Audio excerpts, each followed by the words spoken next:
Welcome everyone to our ongoing class of the Sheva Mitzvos B'nei Noach, the 7 universal Noahide commandments. We're currently in the Rambam, Maimonides, in his 14th of the 14 books of the Mishneh Torah, in the book of Shoftim, book of Judges, in the very last laws, Hilches Melachim, laws of kings, chapter 10, and we are up to halacha, law, or paragraph 4. Ben Noach, a Noahide, a non-Jew. And the Rambam now is going to give a few examples of a transgression of one of the clear 7 commandments that every Ben Noach must keep, that he transgressed, this individual that we're talking about, hypothetically. Shebeirech es Hashem, who committed blasphemy. Now, literally, the word beirech means he blessed. But in rabbinic literature, in the Talmud, and in this case in the Rambam, Maimonides, we never want to explicitly say something very negative or very terrible. We're extremely careful in our language, in how we speak. So oftentimes we will say something and mean the opposite, not in a sarcastic way, but we would say a certain statement in the positive, and we really mean the opposite. And this is one of those examples. Literally, we're saying that a Ben Noach who blessed the name of God, and we mean the opposite, which is a transgression, and that is a capital offense for a Ben Noach. Oy she'avad avodah zara, or he has worshipped idolatry. He worshipped anything, made a deity and worshipped it, anything other than God. Oy she'ba leishas chaveiroi, or that he had marital relations with someone else's wife. Oy sheharag chaveiroi, or that he murdered someone else, committed murder. V'nisgayer, and after he committed any one of those capital offenses, he then converted and became a Jew. He went through the conversion process, which is what we discussed in the previous law, in paragraph 3, about conversion. So he became Jewish after he committed a capital offense as a Ben Noach. So the question now is, should he still be put to death or not?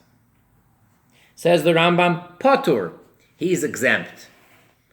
So one way, I don't mean this actually seriously, one way for a Ben Noach to get out of the terrible liability of being put to death, and even if it's nowadays where we cannot actually implement the punishment and put him to death, but still it would be a death penalty, and it is a capital offense. So one way for him to exempt himself, to kind of clean himself from that sin, would be to convert and become Jewish. Now obviously that is not a sufficient or a legitimate reason to convert and become Jewish. We discussed at length in the previous class what type of intention the individual who comes to convert has to have. And in order to save one's own skin, save your neck from the terrible sin that a person committed, that is not an acceptable reason to become Jewish. But at any rate, if the person did convert properly after he had committed any or more than one of those sins, he is patur. He is exempt from the penalty. Harag ben Yisrael. How about if this Ben Noach, when he was still not Jewish, killed a Jew, a member of the Jewish people? Oy sheba leishes Yisrael, or he had relations with a Jewish man's Jewish wife. V'niskayer, and then he converted, chayav, then he is liable. Then he is to be put to death, or at least that would be the theoretical punishment. It is a capital offense that he did not get out of.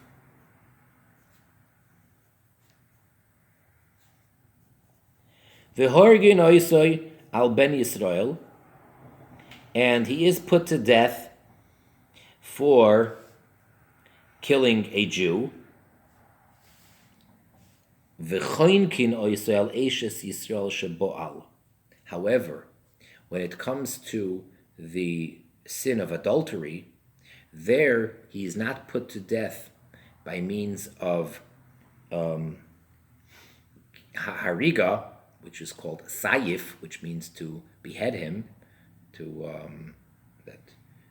He doesn't get that form of death penalty of decapitating, but he is strangled to death for having relations with a married Jewish woman. And why the difference? Because now his status has changed. This Ben Noach became Jewish.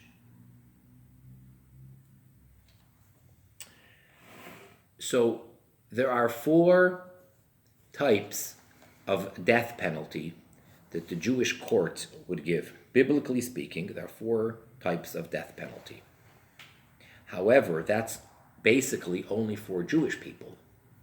Bnei Noach, whenever we say that they are transgressing a capital offense and it's punishable by death, it's always the one type of hereg, of sayif, of decapitating, which was the way that they would also do it in days of old by the kings, that they would have the person beheaded. So that is what the Torah requires for a Ben Noach who transgresses. However, if he became a Jew, so then we have to look at the particular sin that he did before he converted, and then if the Jewish penalty for a Jew is different, then he does get the Jewish penalty. So for killing, for murder, there's no difference. So therefore, as a Ben Noach, he would have gotten the penalty of being beheaded. And because he killed a Jew, so that doesn't help him, the fact that he now became a Jew. Since the person that he killed while he was a Ben Noach was a Jewish person, and now he became a Jewish person, so there's no way out for him. So we still give him the same death penalty. Whereas for adultery, so if he committed adultery with a non-Jewish woman, which was a capital offense, which he would have been punished by beheading him, that was as long as he's not Jewish. Once he converted, then there's no penalty, as we said. But if it's a Jewish woman that he committed adultery with, so now he doesn't get out of the penalty. It's still a capital offense when he was a Ben Noach, and now that he's Jewish because she's a Jewish woman, just like in the example of murder. However, the type of death penalty does switch. Now he gets the Jewish type of penalty for adultery as opposed to the Ben Noach type, which means that he would be strangled.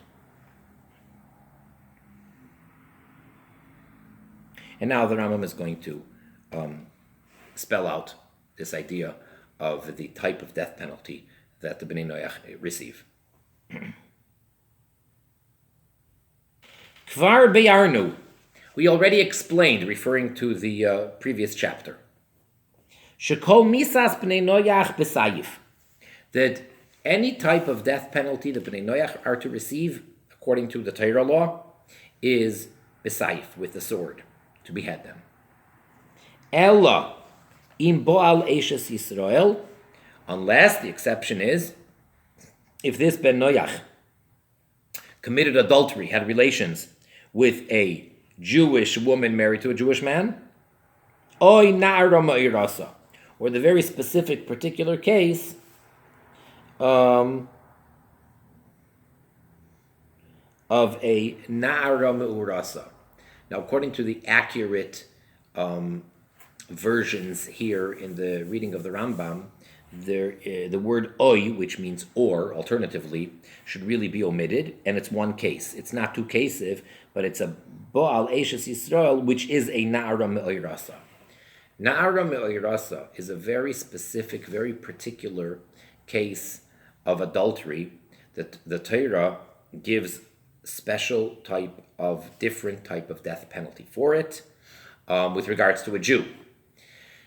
And a Na'ara is a woman between age 12 and 12 and a half. No younger than 12, no older than 12 and 6 months. And Me'oirasa means, in English I guess they say betrothed, she went through stage 1 of marriage, and the marriage was not yet consummated. So she is still 100% married. She's not supposed to have relations with her husband yet, but as far as anyone else is concerned, she is a married woman. In today's day and age, even within Jewish law and Jewish custom and Jewish observance, there really isn't a difference of time. And it's not to be confused with what we call the period of engagement. A woman who is engaged to be married is not a little bit married. She's not at all married. She's not married. And if someone were to have marital relations with her, it is not a capital offense of her being married to someone else. Until, in today's day and age, in Jewish law, until the ring is placed on her finger for the purpose and the sake of marriage, she is not married. However, a Naira Me'urasa is a girl between age 12 and 12 and a half that, let's use the common example, the ring was placed on her finger for the sake of marriage. She accepted the wedding ring and it was given to her for the sake of marriage. She is then Me'urasa, stage 1 of marriage. And in that case, the penalty for having relations with her is stoning to death. So the same thing would apply to a Ben Noach who commits this sin. Either if he, the Ben Noach who has relations with this Jewish woman, Yisakel, shall be stoned to death. Just as a Jew, same thing. So this is an exception when the Ben Noach does not get his regular punishment of saif, of the guillotine, of being beheaded. But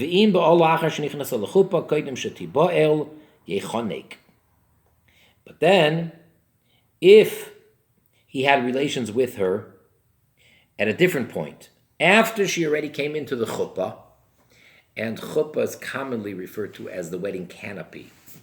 It basically, I believe what the Rambam is referring to is the husband brings her into his home. So not only did he place the ring on her finger for the sake of marriage, but they actually were secluded for the sake of marriage. However, they did not actually have relations. So in that sense, the marriage was not really yet fully consummated. So in that case, if the Ben Noach has relations with this woman at that point, yechonek, he then is to be strangled to death.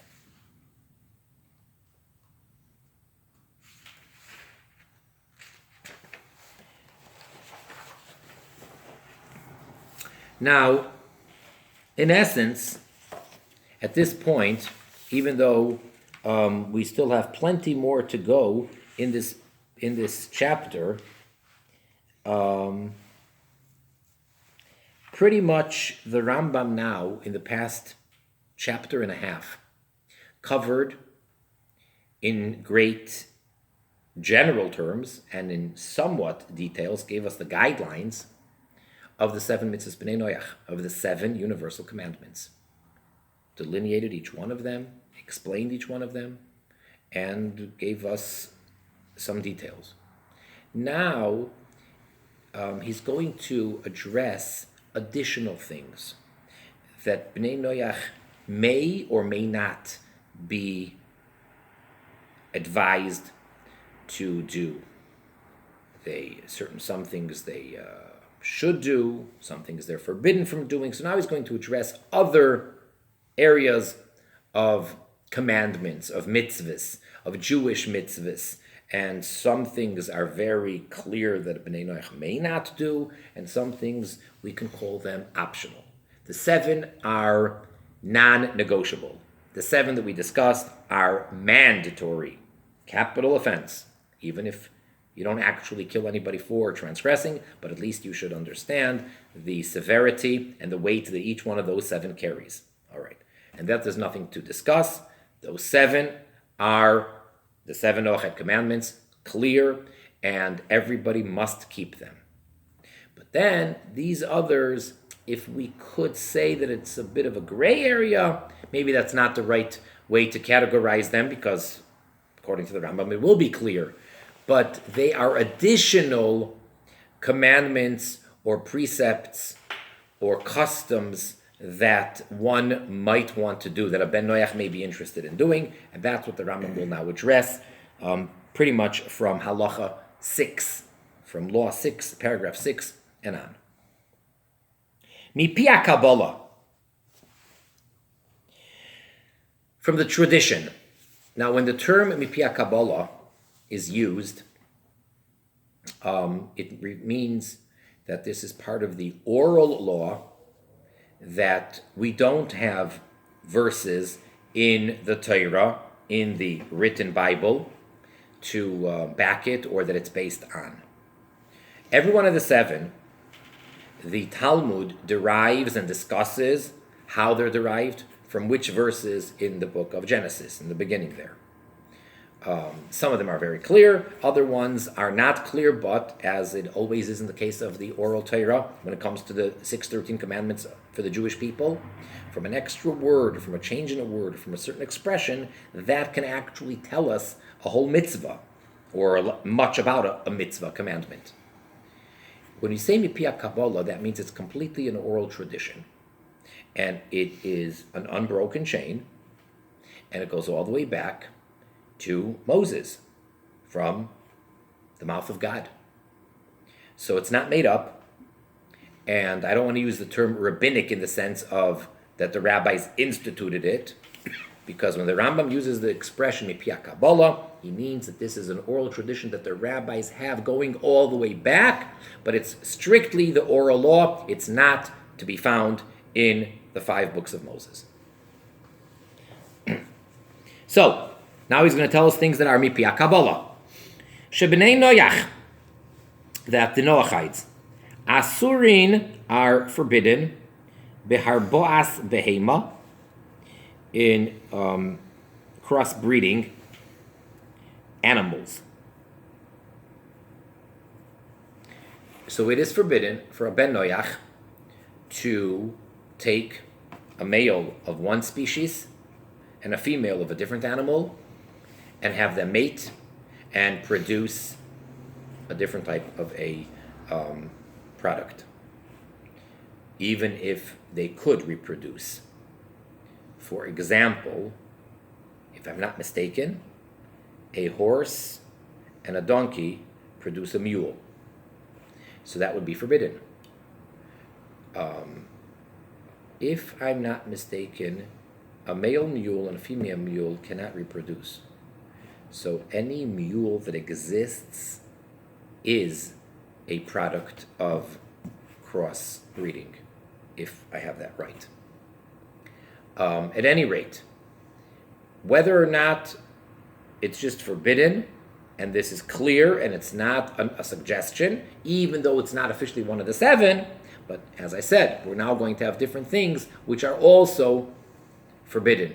And actually, in the Talmud, there are different opinions, and some say that there are many more than 7, and we have a whole bunch of numbers, but officially, the number is 7, the accepted number is 7, and that's how we categorize all of the divine laws governing all of mankind, all Bnei Noach, are the 7 universal Bnei Noach. So this is in addition to that. Uveharkavas ilon, and for that matter, grafting, to mix tree. Bilvad, only that. Those two are forbidden for Bnei Noach. So in other words, they cannot take, let's say, a branch of one type of a tree and graft it into another type of a tree. And then sometimes they mix seeds, and lo and behold, they have, today in the market, you have many, many fruits that are not from the original creation, going back to the 6 days of creation, when God made all of these trees with fruit. So many of our fruit today are mixtures. So that is not permitted for Ben Noach to do. And the Rambam says, bilvad, only these. Because when it comes to forbidden mixtures in Torah law for the Jew, there are other forbidden mixtures. And they do not apply to Bnei Noach. That's why he's stressing only these two. Two different species of animals and two different species of vegetation, of trees. But otherwise, just for example, meat and milk, dairy and meat, to be cooked together is a big no-no for a Jew. Not only can a Jew not eat it, he can't even cook it. All right? So if a Jew is a chef in a non-Jewish home or restaurant or whatever, let's assume that that would be permissible. The Jew cannot prepare meat and milk together. Not allowed to. Can't derive any benefit from it, can't do the act of cooking them together. That does not apply to the Ben Noach. Bnei Noach can cook all the meat and milk together they wish, and they can eat it. As long as the meat is not a limb off of a live animal, as long as it's kosher meat for the Bnei Noach, no problem. I will throw in, parenthetically, and since the Rambam does not mention this, I am quite confident that this is not the halacha. This is not the rule, but I just want to, for the sake of knowledge in the Bnei Noach mitzvahs, in the Torah of the Bnei Noach, I just want to bring it up and share with you. Although, as I said, I do not think it applies practically, and it is not prohibited. But there is an opinion in the Talmud that Bnei Noach may not have dairy, no milk or any cheese or any dairy products. There is such an opinion. And again, I'm stressing, I do not think that's the halacha, that's not the final ruling. And you can have all the milk you want. It doesn't have to be kosher milk. You can have cow milk, goat milk, pig milk, horse milk. It doesn't make a difference. You can eat, you can drink, eat dairy. However, there is an opinion in the Talmud that you cannot. Why not? Aver min achai. It is removed from the animal when the animal is still alive. Generally speaking, most of the milk you get is from a living animal. Dead animals don't really produce that much milk. So you're getting the milk from a living animal. So it's not a limb, but it's a part of the animal. And for that matter, there's a discussion about eggs. So, if a Ben Noach were to refrain from all dairy and all eggs, so you're fortunate that that's not the halacha, otherwise the Rambam would tell it to us, and therefore eggs and dairy products are permissible for Bnei Noach. And you're even allowed to cook meat and milk together and eat it together.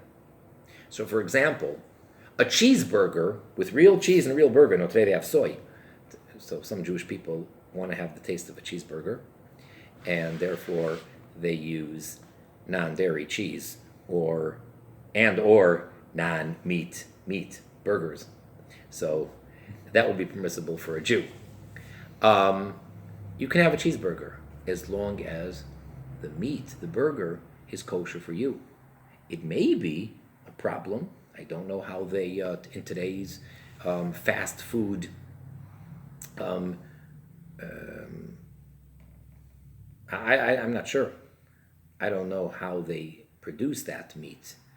And if you go into a big chain restaurant, I'm not sure how they get that meat. So if that meat is problematic, the meat's a problem. But assuming that it's not, assuming that the animal was completely dead before they removed any of this flesh, which they then turned into burgers, etc., nothing wrong with a cheeseburger for a non-Jew. All right. So that's one forbidden mixture that does not apply to Bnei Noach. Another, wool and linen. I'm not going to go into detail because it doesn't apply to Bnei Noach at all. But for a Jew, there's a prohibition to have in the same garment woven in wool and linen together. It's a mixture which is forbidden by Torah law for a Jew. Bnei Noach, no problem. No problem at all. Go to the tailor, go to the store, wherever you buy your clothing, and go to the department store and read the label. And if it says this percent, 50% wool, 50% linen, buy it and wear it, because no Jew is allowed to. Not a problem. So there are other mixtures. Then there is working two animals together, two different animals, like plowing or having them pull a cart. Let's say an ox and a horse. For a Jew, they're not allowed to. Bnei Noach doesn't seem to be a problem. It's just crossbreeding. So there are only two prohibitions as far as mixtures are concerned that do apply to Bnei Noach. Again, Mipia Kabbalah, as an oral tradition that we have. And that is crossbreeding two species of animals and mixing, grafting trees. And they are not to be put to death for them. So if a Ben Noach does transgress, they're outside of the 7 and they are not put to death. So it's not a capital offense. It's a prohibition, but it's not a capital one.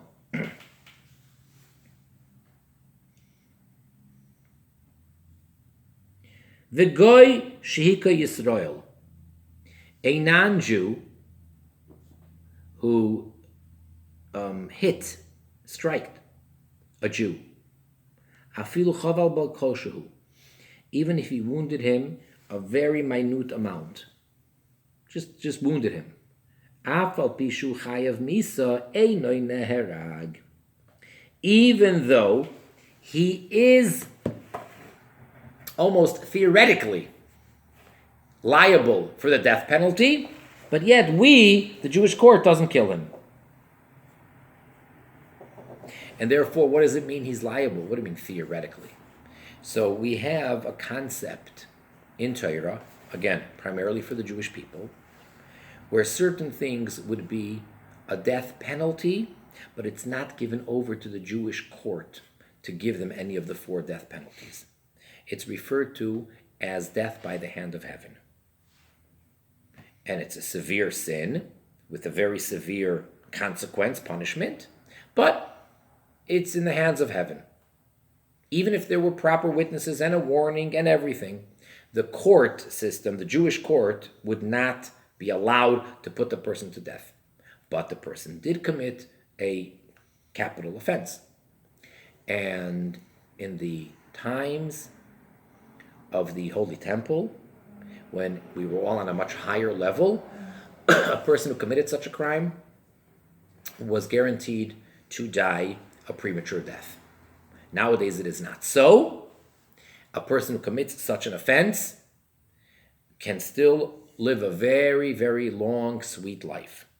And why that is so, it's explained in Kabbalah. And the Alter Rebbe, the Baal HaTanya, the first Lubavitcher Rebbe, Reb Shneur Zalman of Liadi, the author of the very famous book of Chassidus, the most basic book of Chassidus known as the Tanya, he discusses it there and explains why it is so. But that's the fact. So too over here. A Ben Noach that hits a Jew but doesn't kill him, so he is Chayav Misa, but he's not put to death, which would seem to mean that it would be a case of heavenly death, that he would be liable to be put to death by the heavenly court, which again would mean maybe it would be a premature death or whatever, but no court system would do anything about it. Now, interesting, in the Torah, in the beginning of the book of Exodus, when we learn about Moshe Rabbeinu, Moses, going out of the palace, he was brought up by King Pharaoh. So when he leaves the palace to go and investigate, or so to say, check out on his Jewish brethren, the Israelites, he saw an Egyptian who was beating a Jewish man.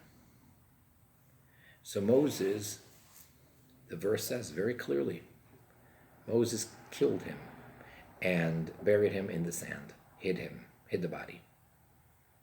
Moses killed him. So why did he kill him? So this would fit, even though it's not punishable by death by man, by a Jewish court.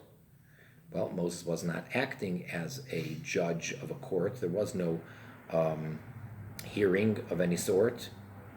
Moses put him to death because he hit another Jew.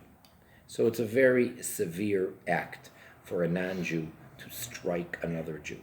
It's not a good thing, it's not a nice thing for anybody to physically get violent and hit other people. I would strongly discourage that. But if a Ben Noach does hit another Ben Noach and he doesn't kill him, that is not a capital offense. And he did not transgress any of the 7 Noahide commandments. And if he wounded him, well, then there's payments to be made based on one of the 7 mitzvahs Ben Noach, which is to have a court system. And there should be a legal system so that the world is not chaotic and that things can run in an orderly fashion. Fine. But so long as he didn't kill the person, there's no actual prohibition for one person to hit another person. Not so by a Jew. For a Jew to strike another Jew without killing him, it is not a capital offense. It is a transgression of one of the 613 commandments.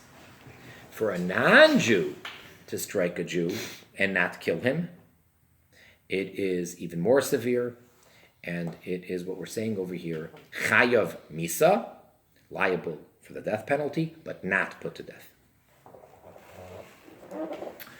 Now, in the next one, in number 7,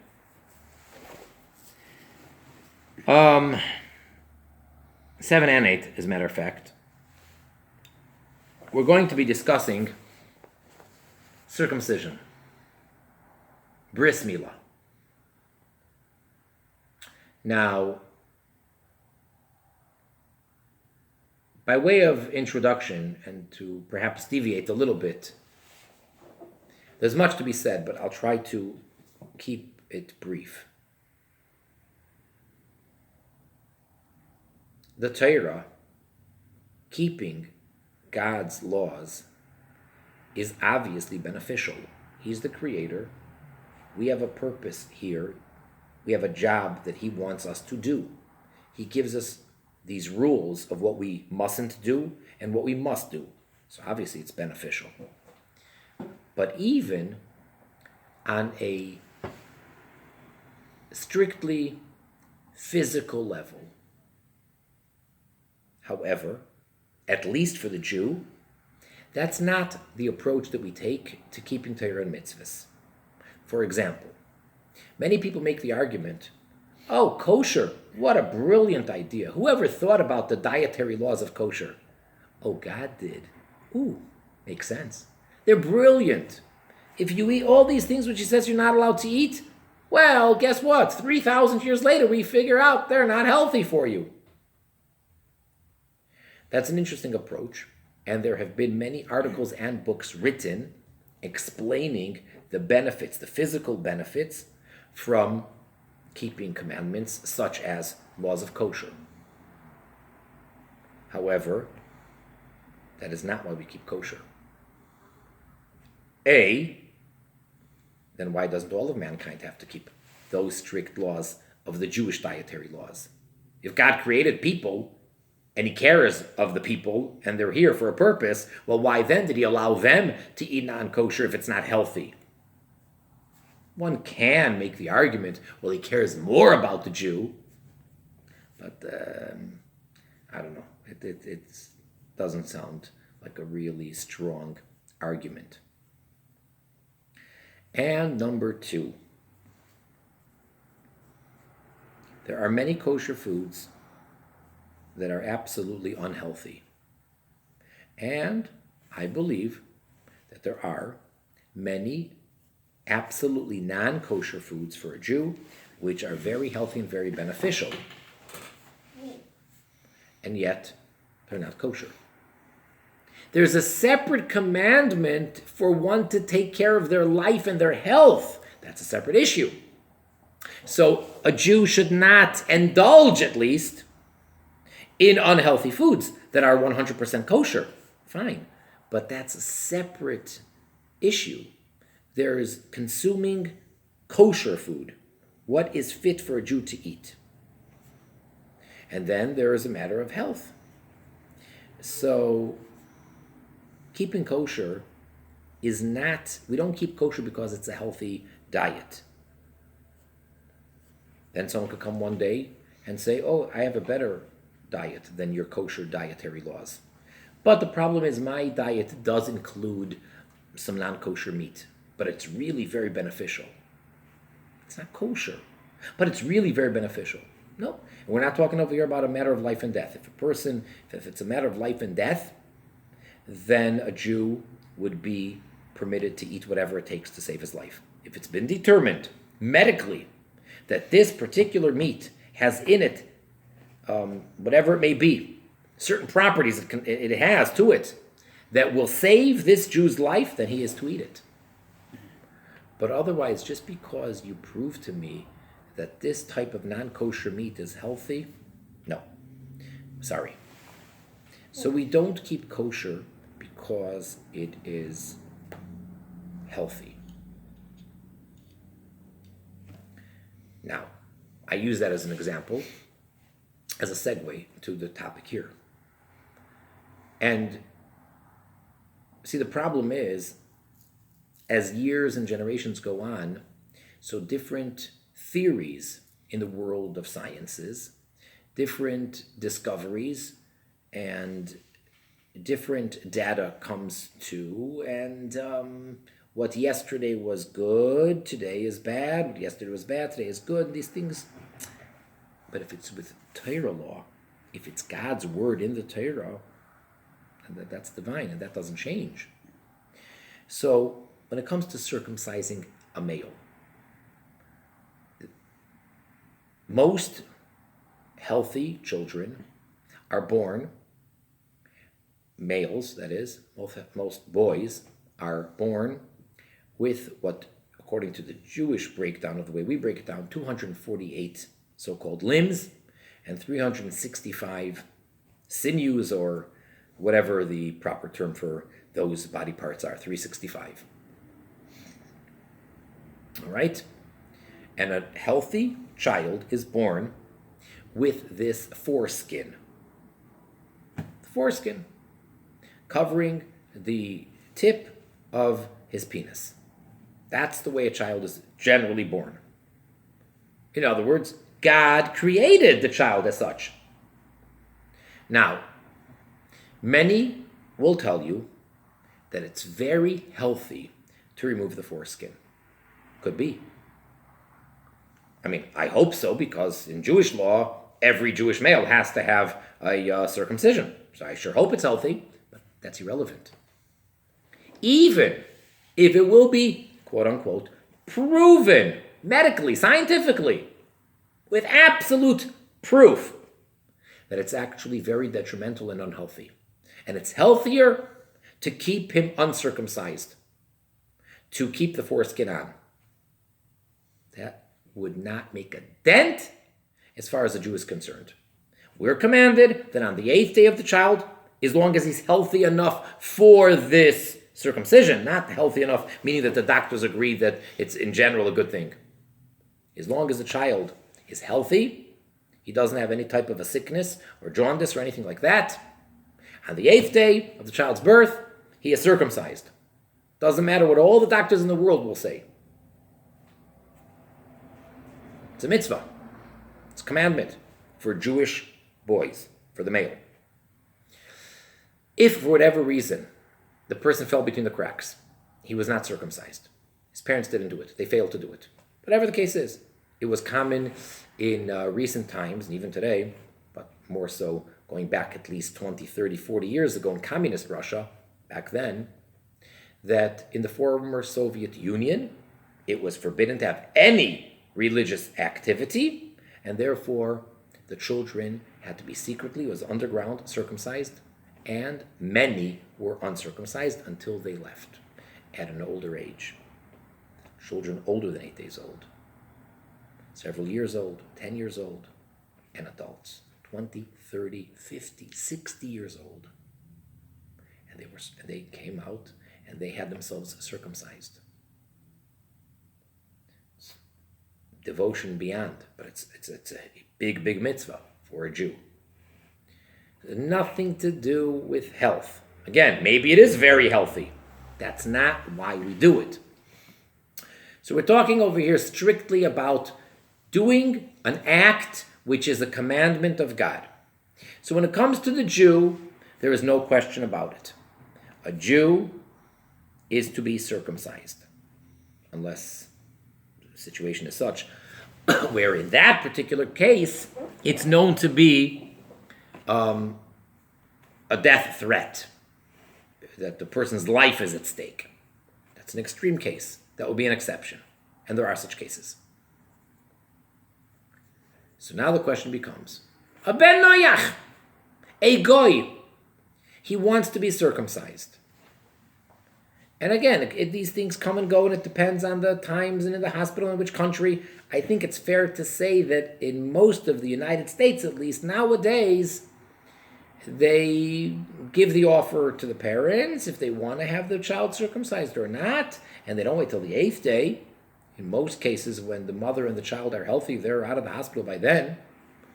So right after birth, maybe 2nd or 3rd day, they circumcise the child. They ask the parents. And sometimes it might just be a routine thing, and this is very scary, at least for Jews. They have to make sure that they don't do it, because it has to be done properly with all the Jewish requirements for a Jew. So that's what we're going to be discussing now in the next couple of halachas. Circumcision for the sake of a mitzvah for the non-Jews. Hamila. That's the word we use for circumcising. You may be familiar with the word bris. So it's actually, the term is bris milah. That's the full term. And bris means a covenant. So the covenant of circumcision, because the Jewish male, becomes attached and bound to God through this act of circumcising him. And that's why the convert also has to go through that, and that's really part of what makes him Jewish. That's one of the basic things which are going to actually make him a Jew if he's circumcised for the sake of gerus, of becoming Jewish. Hamila, the circumcision. Nitztava ba Avraham v'zaroi bilvad. Abraham and his offsprings alone were commanded. Meaning, not the rest of Bnei Noach. Now, this includes, as we're about to see, many non-Jews, but not all. Remember, Abraham is a 10th generation from Noach, through Noach's son, Shem. Noach had 3 sons, Shem, Cham, and Yefes. Shem has a whole line of people. Avraham. So when we say that Avraham and his seed, it's not even including all of the, Semites, all of the Shem people, because you're already talking 10 generations into Shem, so there are many branches of Shem. But Avraham and his descendants. Shenemar, because in the verse where God commands Abraham, about this commandment, and Avraham was quite old at the time, he says, Ata, you, v'zaracha, and your seed, your descendants, acharecha, after you. Now, who does that include? Who does that exclude? Yatza zare shel Yishmael. This excludes the descendants of Yishmael. At the time that Avram was given this commandment, he already had a son, Yishmael, from his wife Hagar. Well, Sarah was his wife, Sarah, and Hagar was the maidservant, and Sarah gave Avraham Hagar to marry, and they had a child, and that child's name is Yishmael. Yishmael was 13 years old at the time that Avram received the commandment to circumcise himself and all of his male in his household, his male children, as well as his male slaves. All human beings that belonged to Avraham as his children or as his property were to be circumcised. However, the descendants of Yishmael, they're excluded. Yishmael's children need not be circumcised. Shenemar, because the verse states, Ki v'Yitzchak yikara l'chazara, that in Yitzchak will be called for you a seed. Meaning, in the previous verse that we quoted, it says you and your descendants after you. However, God gives clarification to Abraham. Who are your descendants? Only those that come from Yitzchak. Yitzchak is the one and only son of your wife, your one and only full true wife, Sarah. And all of Yitzchak's descendants are your descendants. Well, I shouldn't say, I take that back, not all of. The descendants of Yitzchak are your descendants. Yishmael, he's your son, but that's it. It stops there. So there is no need, no commandment for the descendants of Yishmael to be circumcised. And furthermore, another exception, V'yatza Esav, and we're excluding Yitzchak's son, Esav. Now, Yitzchak had, from his wife Rivka, twin boys. Now, if they're twins, you can't get much more related than that. And they're obviously from the same father and same mother, same seed. And the two twins, the two brothers, were, of course, Yaakov, Jacob, and Esav, Esau. So Yitzchak is the descendant of Avraham. And Yitzchak's children are Avram's descendants, which need to be circumcised, excluding Esav. Shehare Yitzchak Amar LeYaakov, because Yitzchak said to his son Yaakov, V'yiten lecha es birkas Avraham lecha ulezaracha. And God will give you the blessing of Abraham to you and to your seed, to your descendants. Miklal, from that verse we deduce, Shehu levado izare shel Avraham, that it's only him alone, Yaakov, that he is considered the seed of his grandfather Avraham, hamachzik b'dasoi, which is keeping and holding on to his religion, uvedarkoi hayashara, and in his straight path. V'heim hamechuyavin b'milah, and they are the ones that are obligated to be circumcised. So before we get to the next halacha, the next law, according to this law, it's very clear that it's only the Jewish people. Meaning, it's Avraham and his descendants, excluding Yishmael, so knock him out. So now all that's left is Yitzchak. Now, if Avraham had other children, all right, which he did, they're also excluded because it's Yitzchak. But now Yitzchak should include, actually, what I said about Avraham, let's take that back. That's the next halacha about Avram's other children. Let's put that on hold, strike that from the record. We'll get to that in a moment. Again, Avraham and his children, his descendants, excluding Yishmael. So who does it include? Yitzchak. Fine. But now Yitzchak also has an Esav, excluding him as well. So now it's Avraham, his descendants through Yitzchak, and his descendants through Yaakov, which in other words means the Israelites, the Jewish people. Because all of Yaakov's children and descendants are all what we call today Jewish. So those are the ones that have to be circumcised. So Bnei Noach don't. Next halacha. Amru Chachamim. The sages said, this is in the Talmud, Shebnei Keturah, the sons of Keturah. Now you see, Avraham, as we mentioned, he married Sarah.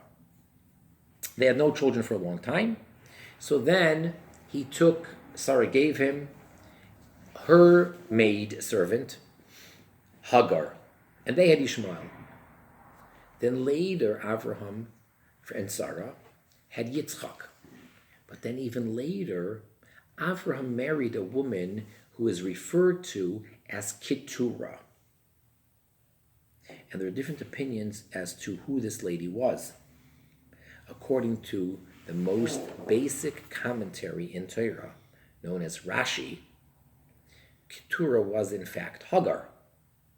Others maintain differently. Be that as it may, whoever this Keturah was, this non-Jewish woman, this is Avram and Sarah, so the only Jewish people are Avram, Sarah, and then their son Yitzchak. So Avram is married to Keturah, and he had children from her.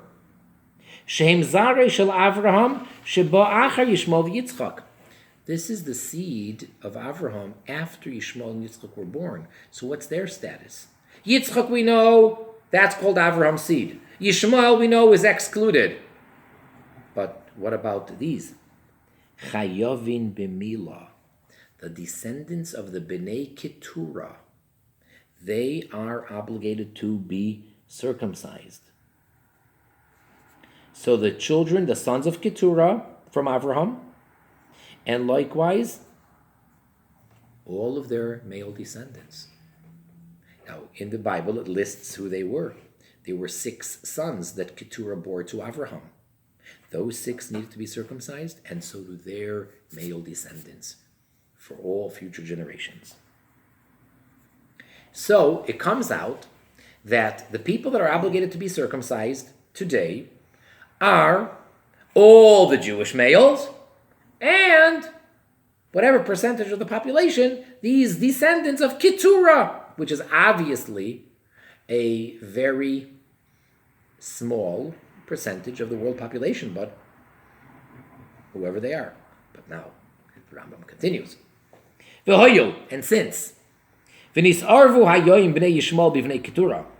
now, the Bnei Yishmael and the Bnei Keturah, which are all descendants of Avraham, they intermarried and they got all mixed. So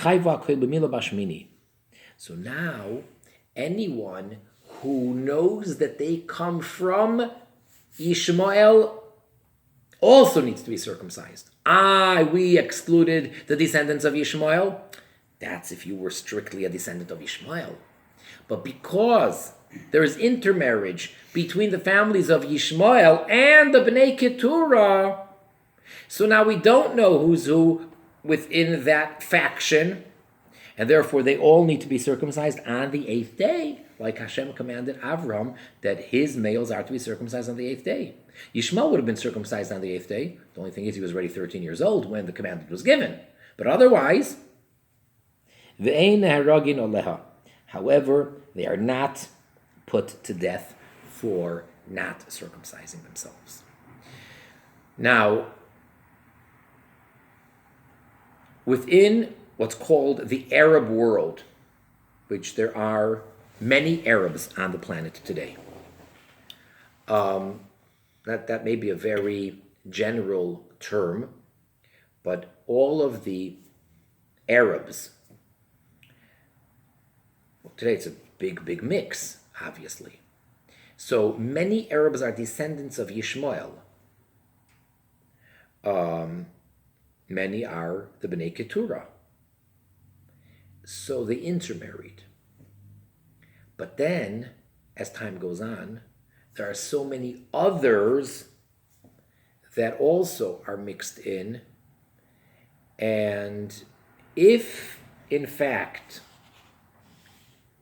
we have enough of a doubt, then you don't have to bother with circumcising them. But so long as it's just Yishmael and the Bnei Keturah, as the Rambam is putting it, and the Rambam is living, just barely 1,000 years ago, not even, and he lived amongst the Arabs, and he's telling us that the Bnei Keturah and Bnei Yishmael are mixed together, and therefore they should be circumcised on the 8th day. So if any Arab families, or if any Arabs do have some type of a family tree or a lineage, or believe that they are descendants of even Yishmael, I would assume they should be circumcised on the 8th day, because if they think they come from Yishmael, well, that means that they may come from the Bnei Keturah. Anyone who knows that they come from Bnei Keturah, or anyone who believes that they may be a descendant of Bnei Keturah, not may be, and who knows what, the whole world is all mixed and anybody can come from anybody. Especially today, you can actually have they have these tests that you can find out through the DNA or whatever. You send in some saliva and they can tell you what percentage of what, where you come from and all that. So if someone does find out that they are from the Bnei Keturah, or at least even from the Bnei Yishmael, then they would be circumcised according to the Rambam on the 8th day. But otherwise, for your regular Bnei Noach, whatever you are, redneck or whatever, Caucasian, or Indian, or Spaniard, Mexican, wherever, here in this great melting pot of the United States of America, if that's where you are, I do not think that you need to be circumcised on the 8th day, or for that matter at all. Now, to circumcise at all, if it's not being done for the sake of a mitzvah, that's something else. And then we're going to get later in the next class, I believe, he's going to speak about doing any other mitzvah. In other words, if a ben Noach wants to voluntarily do another commandment, additional commandment. But here we've been addressing now the mitzvah of milah, of circumcision. So basically, circumcision does not apply to the Bnei Noach, except for the Bnei Yishmael / Bnei Keturah. And with that, we conclude today's class. Wishing everyone much success in the study and in promoting and disseminating, and most importantly, everybody keeping the 7 Noahide commandments and making this world the perfect godly world that God created it for in the very beginning, which is the intention. And as we are now already in the Messianic era, we should have the complete and the full ultimate revelation of our righteous Mashiach,